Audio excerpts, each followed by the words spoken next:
Hey YouTubers, we are Groot. A lot of you are asking me about the Guardians characters that are going to be in Infinity War. There were some new confirmations, so this is going to be a breakdown. There's a whole bunch of Guardians stuff that's going to be happening in the next couple weeks. They're going to start their official marketing campaign for the movie, so you'll start seeing a whole bunch of stuff. They started teasing all the toys and stuff, so I'll be doing some fun giveaways. But for now, new round of the Spider-Man giveaway. All you have to do to enter is be a subscriber and leave a comment on this video. It's a $20 Comixology gift card. So I'm going to start with the really big characters and work my way down through the new ones too, mostly focusing on the new ones because there are a lot of new people in this film that we haven't seen before, like Mantis, but they're all from the comics. They're going to be awesome. Let's just start with Mantis. So a lot of you are probably familiar with the Mantis character. If you've been reading the Guardians of the Galaxy comic for a while, then most of you probably know the Annihilation Conquest version, who was recruited by Star-Lord and used her abilities to sort of hypnotize, convince the other members of the team to join up. The really interesting thing about that comic book arc, and the reason why you should probably go back and reread it at some point, is because the Annihilation Conquest was all about the attack from the Phalanx upon the galaxy, led by Ultron, who had been fired into outer space after the Mighty Avengers arc, which was basically the storyline that they adapted for Avengers Age of Ultron. So you have to imagine that Ultron in the continuity right now is just hiding out somewhere, probably buried in Vision's programming. But in the comics, what they did is they fired Ultron into deep space. He landed on the Phalanx and was able to take over their techno-based culture, and they became this scourge on the galaxy, which inspired Star-Lord to put a team together, and that became the beginning of the modern version of the Guardians of the Galaxy. Now, the classic Guardians actually had Yondu in the lineup. He's going to be in the lineup for the new movie, and unfortunately he is unconfirmed for Infinity War, but I wouldn't be surprised if he shows up. He's just too unique of a character to not get in there somewhere. But along those lines, Mantis, Yondu, Infinity War, not all cameos and appearances are created equal. So really, like, the big star of Guardians of the Galaxy is Star-Lord. He's obviously going to have a much bigger part in Infinity War than the other characters, but really the whole main cast is going to be coming to Infinity War, at least in a small way. Just some of them are going to get way more screen time than the others. Like, of course, there's going to be some funny group moments with the other real Avengers. You can just picture Spider-Man and Tony Stark flipping their lids. It'll be the coolest thing ever.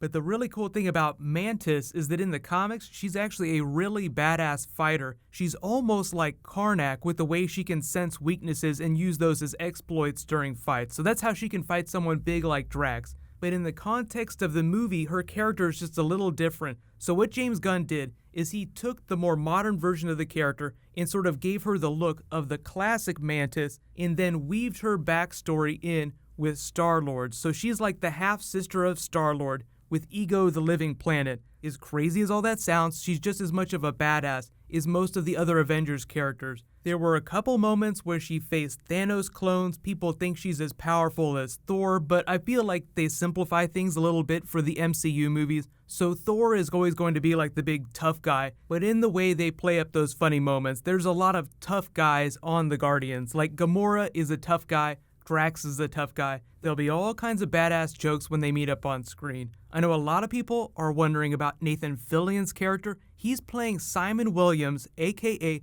Wonder Man, in Guardians of the Galaxy. So the thing is the way they're playing it in the movie is that it's sort of like an Easter egg, like he's an actor. He's not the actual Wonder Man from the comics with Wonder Man's powers. He's just somebody who has the name, and it's going to be a really funny thing for fans who know who the Wonder Man character is. So they haven't said anything about including him during Infinity War, but I do think that they will include a small Nathan Fillion Easter egg. Probably not a speaking role, but you see this poster in the background here. Expect something like this. So technically, he would be part of Infinity War without actually having a speaking role. And that's going to be true of a lot of the lesser characters. So when we talk about characters being Infinity War, just remember that they have like 66 plus characters that they've teased. Most of those will not be speaking roles. There'll be names on lists. There'll be people that you see in the background. There are going to be very few people that actually speak on camera and you see in the foreground.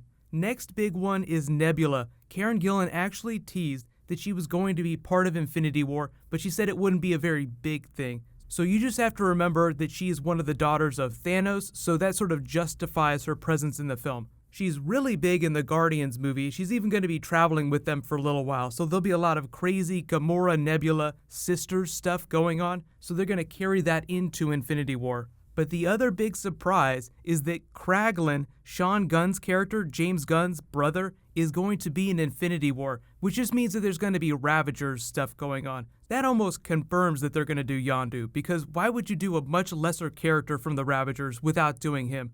Everyone's asking about Sylvester Stallone's character. I think he's just going to be in Guardians. And really, it's just sort of like a wink at the fans, the role that he plays. It's going to be a lot of fun, but I think it's just a one-off thing. The Nova Corps will cross over a little. They haven't confirmed Glenn Close. I think it's more likely that they would include John C. Reilly because they have the Power Stone right now. So because Thanos does not have that and he's not appearing during Guardians of the Galaxy 2, they'll just have to address how he gets the Power Stone. That's where the Nova Corps comes in. But Deep Cut, Collector, very important character that's not going to be in Guardians 2, has to come back for Infinity War because he has the reality gem still. They gave it to him at the end of Thor the Dark World, which is sort of the connective tissue between the other films. So at the end of Guardians 2, the expected post-credits scene is going to be Thor Ragnarok, just because that's the next movie that's coming. There was a Guardians post-credits scene at the end of the last Thor movie.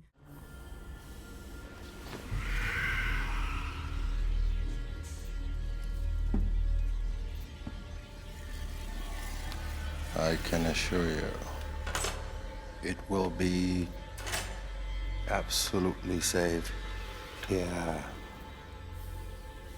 in my collection. See that it is.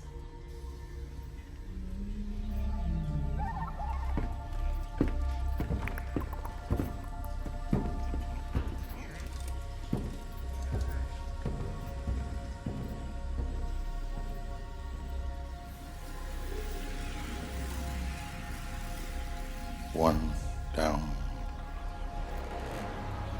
5 to go.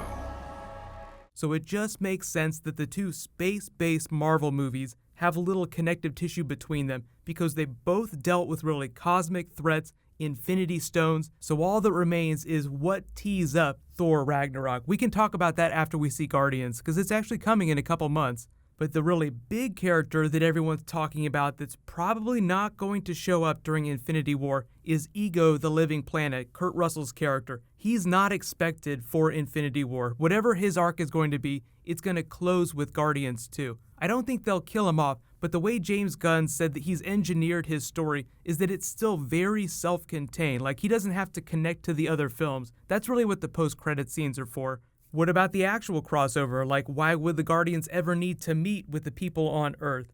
Well, really, it has to do with Star-Lord learning about threats to the Earth, his home, so him being pulled back there that way. The biggest threat would be Thanos with the gems, so the simplest idea would be for them to have some sort of moment with the Asgardians or somebody else from the Avengers. Really, Thor is the easiest character because he's the only one that anybody from the Guardians movies has actually met. So they begin their Infinity Quest to stop Thanos from completing his mission. That throws them into the path of the other Earth-based Avengers. So really, I think we'll see a Guardians-Thor crossover before we actually see him interact with any of the other Earth-based Avengers. So if your friends ask you which Guardians are going to show up during Infinity War, you could almost say all of them. But just remember that there's going to be like 2.5 hours of movie. We'll probably see a lot of those Guardians characters in less than 10 minutes of that. The people you'll see on screen most of the time will be like Star-Lord, Gamora, Groot, Rocket. You get the idea. The biggest characters will get the most screen time. And the same is true from the other franchises. So there'll be other Thor characters that will cross over with Infinity War. Some of them will only show up very briefly. Some of them, like Thor himself, Valkyrie, will get way more screen time. But let me know, what are you guys most excited for in Guardians 2? I know everybody wants to know about Ego the Living Planet. There's so many mind-boggling possibilities. Just explaining the way that he was able to fashion himself a human body so that he could have a child with a human woman. But just a reminder that Disney's supposed to be promoting Guardians of the Galaxy in the new Pirates movie during the Super Bowl. So whenever they drop new footage, I will totally do a video for it. So it's going to be awesome. And there will be a whole bunch of other Super Bowl trailer videos that I'll do. While you guys wait for that to post, you can click here to rewatch the Guardians trailer again, and you can click here to learn about what's going on with Black Panther. They just started filming. Thank you so much for watching, everybody. Let's high five. I'll see you in the next video.